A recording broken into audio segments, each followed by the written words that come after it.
Hello बच्चा party, एक बार फिर से आपका अपने चैनल कृष्णा स्टडी पॉइंट पे स्वागत है। आज फिर हम आपको अंसार से रूबरू कराने वाले हैं। आज हम लेके आए हैं 2019 का सेट नंबर 3 FF, मतलब फुल्ली यहाँ पर आपको मार्क्स मिलेंगे, इसीलिए FF का यहाँ पर वर्जन आया है और इसमें आपको 95 प्लस लेके आने हैं, चाहे कुछ हो जाए। चलिए अविनाश चौरसिया के साथ और स्टार्ट करते हैं। आज का पहला क्वेश्चन आपका खंड आ का जो पहला क्वेश्चन है, आपको हम क्वेश्चन बोल के बताएंगे और आपको समझना होगा। और मैं कोशिश करूंगा थोड़ा स्लो क्वेश्चन को बताऊं, जिससे आपको कोई प्रॉब्लम ना क्रिएट हो। देखिए पहला क्वेश्चन आपका जो है खंड आ का पहले का प्रश्न आपको पता होना चाहिए कि जो खंड आ है उसमें बहुविकल्पीय प्रश्न मिलते हैं और बहुविकल्पीय प्रश्न आपको 6 मिलते हैं, जिसमें से पहला क्वेश्चन आपका का नंबर लिखा है, एक वृत्तीय चालक कुंडली में जब धारा 2 एम्पियर से 18 एम्पियर 2 एम्पियर से 18 एम्पियर कॉमा 0.05 सेकेंड में बढ़ती है तो प्रेरित विद्युत वाहक बल 20 वोल्ट है। तो कुंडली का स्वप्रेरकत्व आपको फाइंड करना है। अब देखिए इसमें क्या क्या गिवन है, इसके अंदर ऑप्शन जो दिए गए हैं उन पे हम बाद में चर्चा करेंगे। पहले यहां पर हम डेल्टा आई की बात करेंगे। तो डेल्टा आई बराबर तुम्हारा क्या होता है, I2 माइनस I1। तो यहां पर जो I2 की वैल्यू दी गई है वो कितनी दी गई है, I2 दिया गया है 18 एम्पियर हो जाता है। तो 18 और माइनस I1 कितना है 2, तो 18 से 2 जाएगा, कितना बचा आपका 16 बचेगा, 16 एम्पियर। फिर नेक्स्ट आपका दिया गया है 0.05 सेकेंड, मतलब डेल्टा टी टाइम दिया गया है 0.05 सेकेंड दिया गया है। फिर इसके बाद कह रहे हैं कि प्रेरित विद्युत वाहक बल, जिसको EMF मतलब इलेक्ट्रोमोटिव फोर्स के नाम से भी जानते हैं, इसको स्मॉल ई से प्रेजेंट करते हैं। स्मॉल ई बराबर आपका दिया गया है 20 वोल्ट 20 वोल्ट। आप ध्यान दीजिएगा यहां पर L बराबर आपको फाइंड करना है, L इक्वल टू आपको फाइंड करना है, जिसको हम जानते हैं स्वप्रेरकत्व कहते हैं। कंफर्म हो गया। चलिए बात करते हैं स्वप्रेरकत्व से। इससे पहले आपको पता होना चाहिए E बराबर आपको फार्मूला बताया गया था -L डेल्टा आई अपॉन डेल्टा टी। जब L की बात हम करेंगे तो L बराबर क्या हो जाएगा, स्मॉल ई, और यहां पर क्या हो जाएगा डेल्टा टी अपॉन डेल्टा आई। ये इसका फार्मूला होगा। चलो इस पे हम बात करते हैं, चर्चा करते हैं। यहां पर E की वैल्यू कितनी दी गई है, 20 दी गई है, और इंटू डेल्टा टी का मान कितना दिया गया है 0.05, और फिर अपॉन में डेल्टा आई की वैल्यू कितनी है 16। क्या आपको पता है कि 20 और 16 किस पहाड़ी से कटता है, 4 से कटता है। तो 4 पंचे 20 और 4 चक्कू 16 हो जाएगा। अब इसके बाद यदि यहां पर हम इनका मल्टीप्लाई कराएंगे तो यहां पर हो जाएगा 0.25 और अपॉन में कितना है 4। इनको हम यहां पर कैलकुलेशन के अंतर्गत रखते हैं तो इसको आप क्या लिख सकते हो, यदि हम पॉइंट इधर लेके आ रहे हैं, हमने बताया था यदि क्लॉकवाइज चलेंगे तो यहाँ पर पावर माइनस में होंगी, बिटवीन मतलब जितना बीच में नंबर होगा उतनी। तो यहाँ पर इसके बीच में कितना नंबर, 2 नंबर, तो मतलब 10 की पावर माइनस का 2। अब इसको हम 25 से इसको कट कर देते हैं तो यहाँ पर 4 कम 4 और 4 छंग 24 दशमलव 4 छंग 24, और यहाँ बचा 1 आपका, हमने दशमलव लगाया, पॉइंट बढ़ गया मतलब 0 बढ़ गया, तो यहाँ पर 4 दूनी 8 और 4 पंचे 20 हो जाएगा। मतलब इसको आप लिख सकते हो 6.25 गुणे 10 की पावर माइनस का 2। चलो देख लेते हैं ऑप्शन में कोई मिल रहा है कि नहीं मिल रहा है। यदि मिल रहा है तो उस पर हम लगाएंगे टिक। तो यहां पर देखिए आपका दिखाया गया है, पहला ऑप्शन आपका दिया गया है 65.5 माइक्रो हेनरी, दूसरा आपका दिया गया है 1 मिली हेनरी, और फिर दूसरा आपका दिया गया है यहाँ पर 0.25, ठीक है 25। ओके। अब इसके बाद आपका दिया गया है दूसरा 6.25 मिली हेनरी। नेक्स्ट आपका दिया गया है 50 हेनरी, 50 मिली हेनरी। चौथा दिया गया आपका इसमें से कोई नहीं, मतलब नॉन ऑफ दीज। तो इसमें हम देख लेते हैं हमको कौन मिल रहा है। तो यहां पर आपका कितना दिखाया गया है, यहाँ पर दिया गया है 6.25×10⁻²। अब इसमें यदि हम यहाँ पर वैल्यू की बात करेंगे तो इसमें आपको ये पता होना चाहिए, हमने क्या किया, 5 को 5 से जब गुणा करेंगे तो यहाँ पर हो जाएगा 25। अब 25 हो गया, दशमलव के बाद 2 नंबर है तो यहाँ पर दशमलव के बाद 2 नंबर के बाद दशमलव लगाएंगे, और इसका हमने क्या किया, 2 नंबर के बाद दशमलव लगा के फिर कट किया तो 6.25 इसकी वैल्यू आ गई। और यहाँ पर 10⁻²है। यदि ये हम पॉइंट यहाँ से यहाँ लेके आते हैं तो इसका मान जो हो जाएगा वो 62.5 गुणे 10⁻³ हो जाएगा। जब इसको इधर लेके आएंगे तो -1 यहाँ पर जुड़ जाएगा। अभी हमने आपको बताया जब क्लॉक वाइज चलते हैं तो पावर आपकी माइनस की होती है, और 10⁻³ है ये मिली को प्रेजेंट करता है, मतलब 62.5 मिली हेनरी, इसको आप लिख सकते हो। तो ये पहला वाला जो आपका ऑप्शन है ये बिल्कुल करेक्ट है। नेक्स्ट आपका क्वेश्चन है, उस पर हम चर्चा कर रहे हैं। नेक्स्ट क्वेश्चन,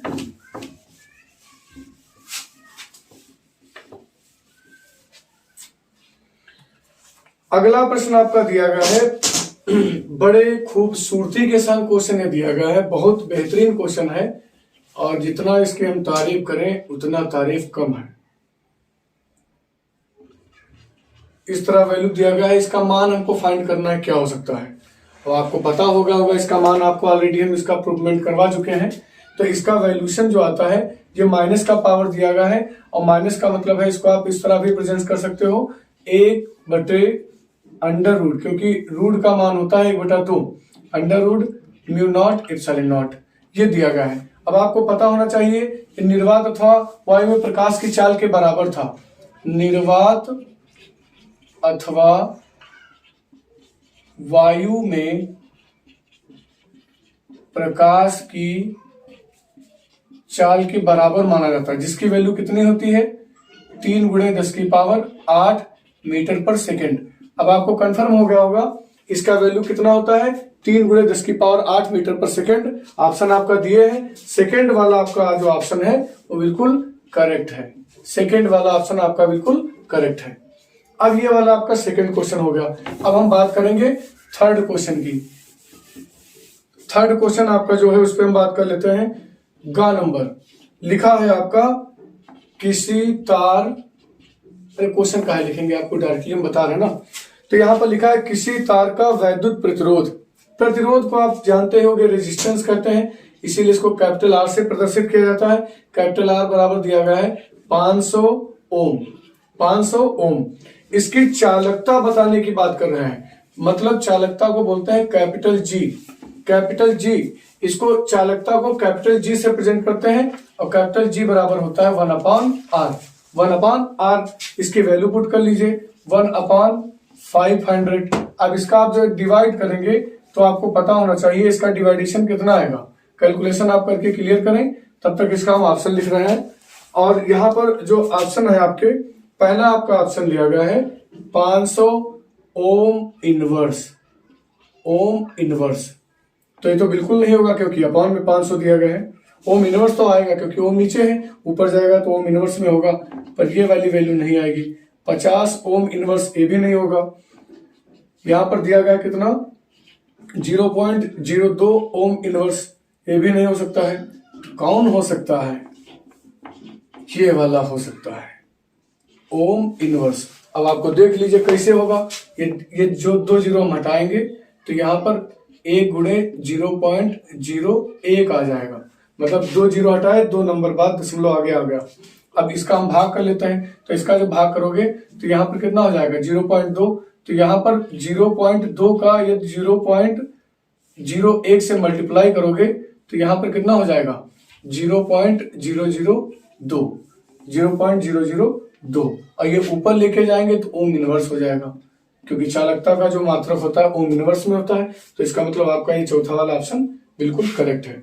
आप ट्राई कर सकते हो, जो हमने बताया यहाँ पर 1/5 का वैल्यू जो होता है 0.5, कैलकुलेशन करिए, आपको इसका सोल्यूशन मिल जाएगा। नेक्स्ट क्वेश्चन आपका जो हम लेके आ रहे हैं, रेडियो एक्टिव पदार्थ, घ नंबर इसका क्वेश्चन जो है, रेडियो एक्टिव पदार्थ। रेडियो एक्टिव पदार्थ से उत्सर्जित नहीं होता है। रेडियो एक्टिव पदार्थ से उत्सर्जित नहीं होता है। पहला लिखा है अल्फा कण, अल्फा कण, दूसरा आपका ऑप्शन दिया गया है बीटा कण, बीटा कण। तीसरा आपका ऑप्शन दिया गया है gamma photon, gamma photon, gamma photon. चौथा ऑप्शन आपका दिया गया है प्रोटॉन, प्रोटॉन। क्या आपको पता है जो रदरफोर्ड ने एक्सपेरिमेंट किया था, एक कांच की दीवार बनाई थी मोटी सी, उसमें रेडियो एक्टिव पदार्थ रखा था। उस रेडियो एक्टिव पदार्थ को इसके बीच में थोड़ा यहाँ पर क्या रख दिया था, इसके बीच में थोड़ा यहाँ पर आपका स्पेस रख दिया था और इधर प्लेट लगा दी गई थी, प्लेट। और इस प्लेट में क्या हुआ, इस प्लेट में इन्होंने धनावेश रखा था और इस प्लेट में इन्होंने ऋणावेश रखा था। ध्यान रखिएगा कि ये वाला जब इधर गया तो उसको इन्होंने बीटा नाम दिया, बीटा कण। और इसके बाद इधर जो गया उसको इन्होंने अल्फा कण कहा, और जो सीधे निकल गया उसको इन्होंने गामा किरण के नाम से रखा। गामा किरण मतलब गामा फोटॉन के नाम से भी जान सकते हो। तो यहां पर जो बात कही गई, तो अल्फा तो इसमें प्रेजेंट है, देखो बीटा भी प्रेजेंट है और गामा भी प्रेजेंट है, मतलब ये प्रोटॉन नहीं है। तो इसका मतलब ये वाला आपका ऑप्शन सही है और ये सब उसी के भाग हैं, तो इनको आप उसमें नहीं इंक्लूड करोगे। ऑप्शन नंबर चौथा आपका बिल्कुल करेक्ट है, ऑप्शन नंबर चौथा बिल्कुल आपका करेक्ट है। अब इसके बाद जो आपका 4 नंबर प्रश्न है वो इस साल आपका है नहीं, इस साल है नहीं, तो उसको हम बताएंगे नहीं। नेक्स्ट क्वेश्चन उसकी जगह पर हम बता रहे हैं, आप इसका आंसर कमेंट सेक्शन में जरूर करिएगा, उसका आंसर कमेंट सेक्शन में जरूर करिएगा। नेक्स्ट क्वेश्चन हम आपको बता रहे हैं, ये क्वेश्चन बहुत प्यारा है। किसी गोली दर्पण की फोकस दूरी तथा वक्रता त्रिज्या में संबंध स्थापित कीजिए। इसके 4 ऑप्शन आपको हम नहीं देंगे क्योंकि बहुत बेसिक क्वेश्चन है, हमने फिर से क्वेश्चन को रिपीट करना है। किसी गोलीय दर्पण की फोकस दूरी तथा वक्रता त्रिज्या में संबंध स्थापित कीजिए। आपको ये वाला टॉपिक के अंतर्गत हमें कमेंट सेक्शन में कमेंट करके बताइए कि क्या हो सकता है। तब तक हम नेक्स्ट क्वेश्चन की ओर चलते हैं। नेक्स्ट क्वेश्चन आपका खंड आ कंप्लीट हो गया। अब हम बात करेंगे किसके लिए, आपका नेक्स्ट क्वेश्चन आपका है खंड आ हो चुका है, अब हम खंड बा की बात करेंगे। बा, खंड बा। अब इसमें देखिए लिखा है किसी तार का प्रतिरोध R है, R ओम है, तो प्रतिरोध दिया गया, बहुत अच्छी तरह ध्यान दीजिएगा। दूसरे का प्रश्न है आपका प्रतिरोध, प्रतिरोध दिया गया है R ओम, बहुत अच्छी तरह से। यदि लिखा है इसे मूल लंबाई के n गुना खींच दिया जाए, तो खींचे हुए तार की लंबाई का प्रतिरोध क्या होगा। तो आपको पता होना चाहिए जो इस टाइप के क्वेश्चंस आते हैं, यदि लंबाई बढ़ रही है तो उसका क्षेत्रफल कम होगा, यदि लंबाई बढ़ रही है तो क्षेत्रफल कम होगा। तो इसका ऑलरेडी हम आपका फार्मूला बता रखे हैं। यहाँ पर r डैश इक्वल टू आप लिख सकते हो n का स्क्वायर इंटू r, n का स्क्वायर इंटू r। ये वाले फार्मूले से आप आराम से वैल्यू निकाल सकते हो, ये वाला फार्मूला, ये वाले फार्मूले से। अब आपको कह रहे सर जी बका रहे हैं, तो हम बकाएंगे नहीं भैया, आपको नहीं विश्वास है तो हम इसको प्रूफमेंट करके दिखा रहे हैं, प्रूफ करिएगा। देखिए यहां पर आपने क्या लिखा, A1 L1 पहले तार को बाद में खींचा गया, तो यहां पर हम क्या लिख देंगे A2 L2, इतना कंफर्म हुआ। फिर इसके बाद देखिए आपका A1 L, यहां पर A1 L1 जो है आपका प्रारंभिक लंबाई है, तो और यहाँ पर क्षेत्रफल है, तो इसको AL लिख लेंगे और इधर क्या हो जाएगा, इसको खींचा गया है तो यहाँ पर हो जाएगा A2 और NL2 हो जाएगा, NL2। ये प्रारंभिक लंबाई के n गुना किया गया है, तो इसको L2 को हम यहाँ पर क्या लिखेंगे, L2 बराबर हो जाएगा NL, प्रारंभिक लंबाई के n गुना किया गया है तो NL हो जाएगा। अब L से L क्या आपका हो गया, कट गया। A बराबर आपका कितना आ गया, A बराबर आ गया A2 upon A2 into N, या A2 इक्वल टू आप लिख सकते हो A upon N, A upon N। अब आपको फार्मूला पता होना चाहिए, यहाँ पर R1 अपॉन R2 लिख सकते हो, क्योंकि R बराबर आपका फार्मूला क्या होता है, rho L upon A, rho L upon A, इसका ये मान होता है, आप कंप्लीट कर सकते हो। और इसके अंतर्गत यहां पर हम जब चलेंगे तो R1 पहले का हमने देख लिया, प्रतिरोध जब शुरुआत का था, और R2 जो हमको निकालना है उसके अंतर्गत, तो यहां पर क्या हो जाएगा रो एल अपॉन ए, फिर अपॉन में नेक्स्ट आपका क्या हो जाएगा, rho L upon A two, rho L upon A to.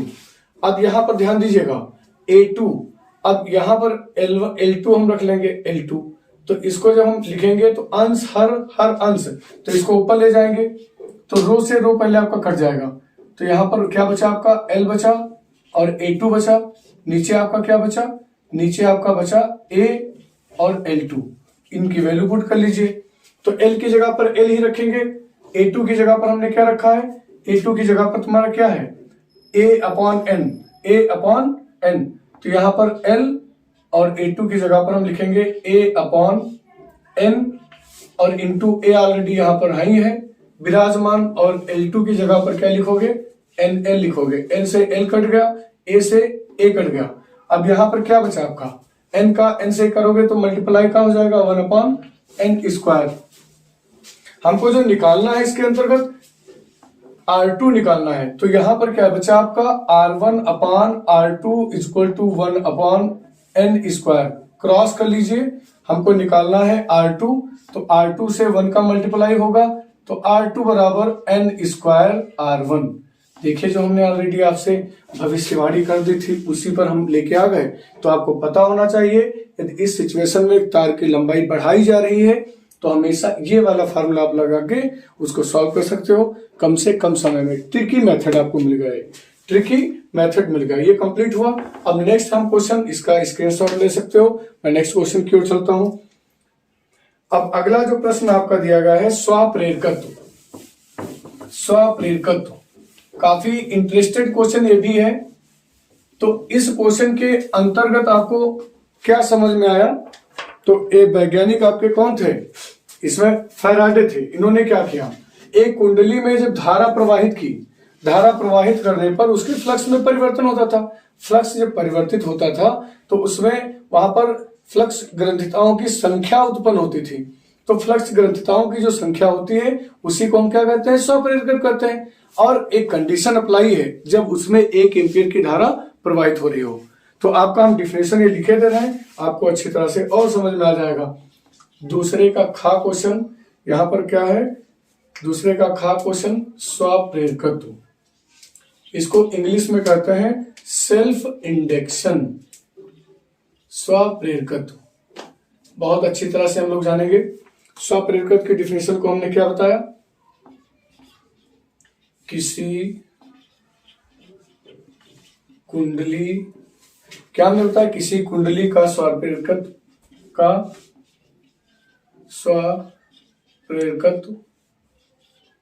किसी कुंडली का स्वप्रेरकत्व गुणांक, तो गुणांक होता है, गुणांक इसको प्रेजेंट करते हैं, गुणांक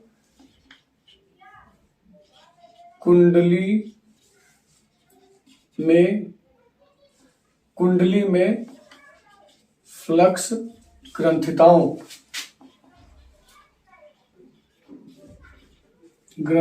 लिख सकते हो या ग्रंथिताओं, फ्लक्स ग्रंथिताओं, इसको लिखते हैं N5B, फ्लक्स ग्रंथिताओं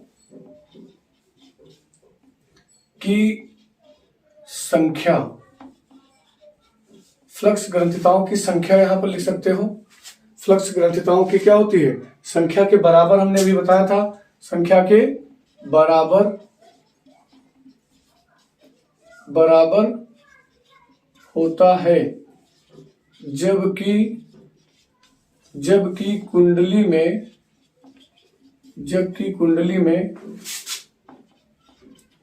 1 एम्पियर की धारा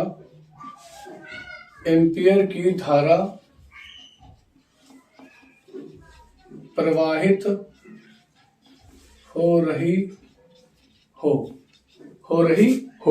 ये वाला आपका कंप्लीट हो गया। इसका मात्रक आपको पता होना चाहिए, इसका मात्रक 1 हेनरी है, इसका मात्रक 1 हेनरी या हेनरी बोल सकते हो, सिर्फ हेनरी कह सकते हो। तो इसकी डेफिनेशन आपको पता चल गई।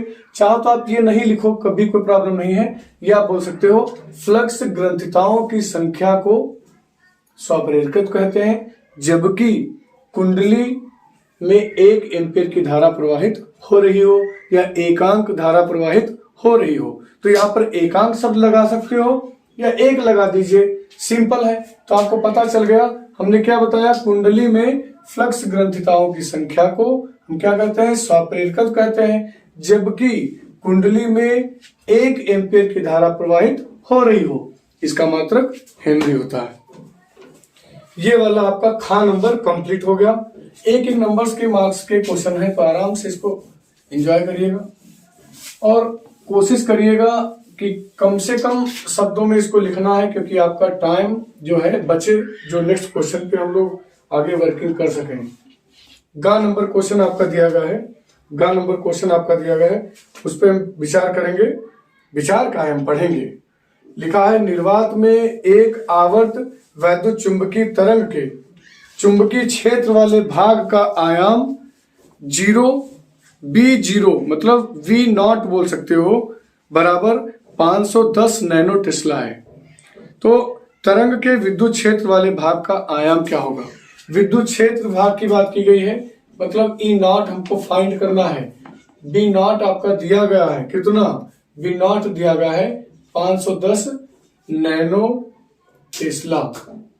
अब इसको लिख सकते हो 510 गुणे 10 की पावर माइनस 9 टेस्ला। अब यहां पर आपको पता होना चाहिए C बराबर 3 गुणे 10 की पावर 8 मीटर पर सेकेंड होता है, जो ऑलरेडी हम अभी थोड़ी देर पहले बता चुके हैं। अब आपको ये क्लियर हो गया। अब आपको यहाँ पर एक चीज और जाननी है। यहाँ पर कौन चीज जाननी है? यहाँ पर एक चीज और जाननी है कि मैक्सवेल ने एक नियम दिया था कि वैद्युत क्षेत्र और चुंबकीय क्षेत्र एक दूसरे के क्या होते हैं? परपेंडिकुलर होते हैं। यदि इसमें हम क्या करेंगे? धारा प्रवाहित करेंगे।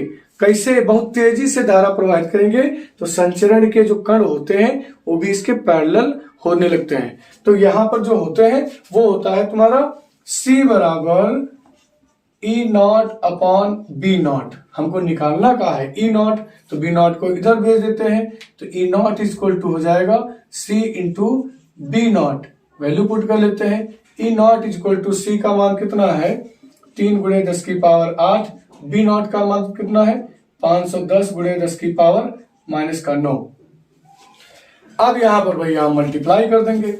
मल्टीप्लाई करने पर देखिए, यदि हम इसको कट कर रहे हैं तो यहाँ पर प्लस का 1 पावर लग जाएगा, मतलब माइनस का 9 है, ये प्लस का 9 है, तो ये माइनस का 9 और 1, तो प्लस का यहाँ पर माइनस का 8 आ जाएगा। 9 से 1 जाएगा, 8 बचा, और यहाँ पर 8 आपका प्लस का है, ये माइनस का आपस में क्या हो गए? कट गए। 51 का हम 3 से मल्टीप्लाई कर देंगे, तो 3 एकम 3 और 3 बचे 15। यहाँ पर कितना आ गया? E0 equal to 153। इसका मात्रक तो आपको पता ही है, volt upon metre. Volt upon metre या न्यूटन अपॉन कूलम के नाम से भी इसको जानते हैं। नेक्स्ट क्वेश्चन की ओर हम चलते हैं। अगला क्वेश्चन जो आपका है, घ नंबर इसका लिखा है, माइक्रोवेव का तरंगदैर्घ्य परिसर आपको पता होना चाहिए। तरंगदैर्घ्य परिसर की जब बात की गई है तो तरंगदैर्घ्य परिसर क्या होता है? यहां पर ध्यान रखिएगा, इसका तरंगदैर्घ्य परिसर 1 गुणे 10 की पावर माइनस 3 मीटर से 3 गुणे 10 की पावर माइनस 3 मीटर तक होता है।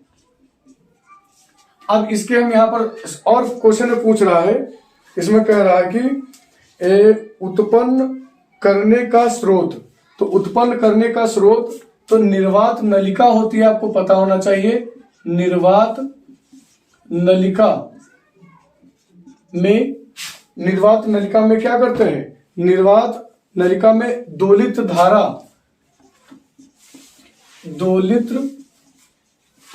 धारा को उत्पन्न करने के लिए यहां पर इसका प्रयोग किया जाता है। ये तुम्हारा कंप्लीट हो गया। नेक्स्ट हम क्वेश्चन की ओर चलते हैं। लिखा है नेक्स्ट क्वेश्चन आपका अंगा, लिखा है डेविसन तथा जर्मर के प्रयोग से क्या निष्कर्ष प्राप्त होते हैं? तो डेविसन और जर्मर ने क्या किया था? गतिमान द्रव्य कणों के लिए गतिमान द्रव्य कणों, द्रव्य कणों की बात आई है, से संबद्ध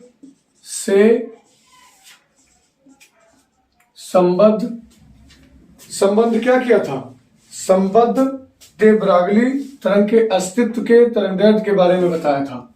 तो संबद्ध दे ब्रागली के तरंगदैर्घ्य के अस्तित्व के बारे में बताया था,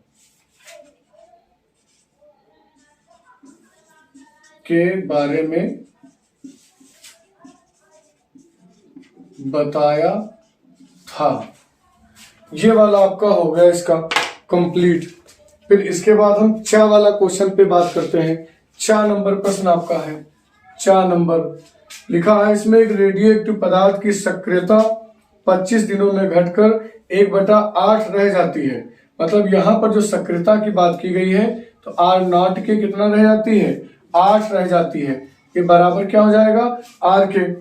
अब कह रहा है कि 25 दिनों की बात की है, तो यहाँ पर n बराबर तुम्हारा कितना दिया गया है? n बराबर दिया गया स्मॉल t बराबर दिया गया है 25 दिन। तो आपको फाइंड करना है अर्ध आयु। अर्ध आयु का मतलब आप समझते होंगे, अर्ध आयु मतलब कैपिटल T आपको फाइंड करना है। तो यहां पर आपको वैल्यू निकाल लेनी है। तो यहां पर वैल्यू निकालेंगे तो R बराबर आपको पता होना चाहिए, फार्मूला क्या होता है? R बराबर R0 और 1/2 का होल पावर n। R0 से R0 कट गया, 1/2 का होल पावर 8 है अपान में, तो 2 दूना 4 दूनी 8 मतलब 2 की पावर 3 हो जाएगा, और बराबर 1/2 का होल पावर n। ये सेम है, तो n बराबर आपका 3 आ गया। n बराबर 3 आ गया। आपको फार्मूला पता होना चाहिए, स्मॉल t बराबर n, कैपिटल T होता है, कैपिटल T होता है। तो यहां पर क्या करेंगे, हम वैल्यू का मल्टीप्लाई कर देंगे और इसका जो वैल्यू आ जाएगा, इसका वैल्यू क्या आएगा? इसका वैल्यू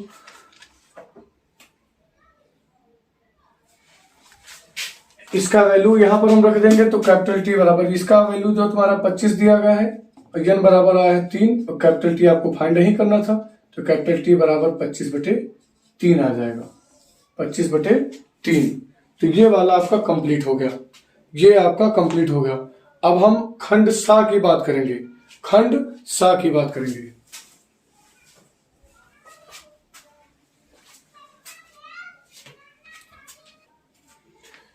देखिए, अब खंड सा के बारे में बात करेंगे। तो तीसरे का क्वेश्चन आपका दिया गया है। इसमें लिखा है 5400 एंगस्ट्रॉम तरंगदैर्घ्य का विकिरण एक धातु पर गिरता है। मतलब लेमडा बराबर यहां पर दे रखा है 5400 एंगस्ट्रॉम।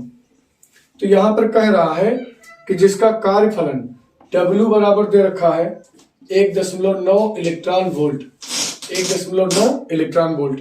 तो यहां पर आपको गतिज ऊर्जा मतलब E के बराबर आपको फाइंड करना है, और आपको निरोधी विभव मतलब V0 बराबर आपको फाइंड करना है। देखिए, इस क्वेश्चन में हम क्या करेंगे, इस क्वेश्चन में आपको क्या करना पड़ेगा, इस क्वेश्चन में ध्यान देना पड़ेगा यहां पर कौन सा फार्मूला आप लगाएंगे। तो यहां पर आपका फार्मूला कौन था? E के बराबर आपने पढ़ा होगा, E के बराबर HC अपॉन लेमडा माइनस का W, माइनस का W मान रख लेते हैं। तो E के बराबर आपका H का मान कितना है तो पता होना चाहिए, नियतांक है। H बराबर 6.6 × 10⁻⁴ जूल सेकेंड। तो यहां पर हो जाएगा C आपका निर्वात तथा वायु में प्रकाश की चाल है 3 × 10⁸ मीटर पर सेकेंड। लेमडा बराबर आपके सामने दे रखा है, वैल्यू पुट कर लेते हैं। तो यहां पर क्या हो जाएगा, इसका वैल्यू कितना है HC, H का मान है 6.6 × 10⁻⁴ और फिर C का मान दिया गया है 3 × 10⁸ अपान में लेमडा का मान कितना दिया गया है 54 × 10⁻⁸ लिख सकते हो, -8। और फिर माइनस W का मान कितना दिया है 1.9 × 1.6 × 10⁻⁻19। यहां पर हो जाएगा क्या, यहां पर हो जाएगा जूल, या जूल ना ही लिखे तब भी ठीक है। अब इसकी जो वैल्यू आप यहां पर कंप्लीट करेंगे, इसकी जो वैल्यू है वो कंप्लीट करके आप कमेंट सेक्शन में कमेंट करिएगा। तब तक हम लिखे दे रहे हैं, ऐसे इसकी ऑलरेडी वैल्यू हमने निकाल रखी है। जो अभी आंसर में आपकी दिख रही है 6.3 गुणे 10 की पावर माइनस का 20 जूल, ये इसकी वैल्यू आएगी। आपको निकालना है अपने आप से। निरोधी विभव आपका दिया गया है, तो V नॉट इक्वल टू का होता है E के अपॉन क्या होता है, E के अपॉन स्मॉल e।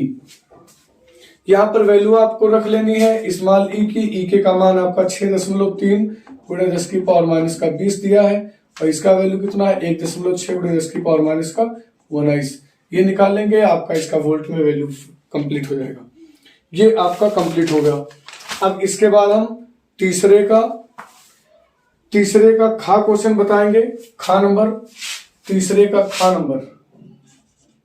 नंबर आपका जो दिया गया है उससे हम बात करेंगे। तो यहाँ पर लिखा है लेमडा बराबर 5 गुणे 10 की पावर माइनस 7 मीटर के फोटॉन की ऊर्जा का मान इलेक्ट्रॉन वोल्ट में ज्ञात कीजिए।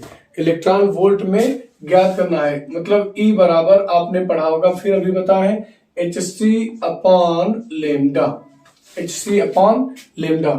इसमें वैल्यू पुट करके आप इसे इलेक्ट्रॉन वोल्ट में निकाल सकते हो। तो आज का ये वीडियो हमारा आपको कैसा लगा?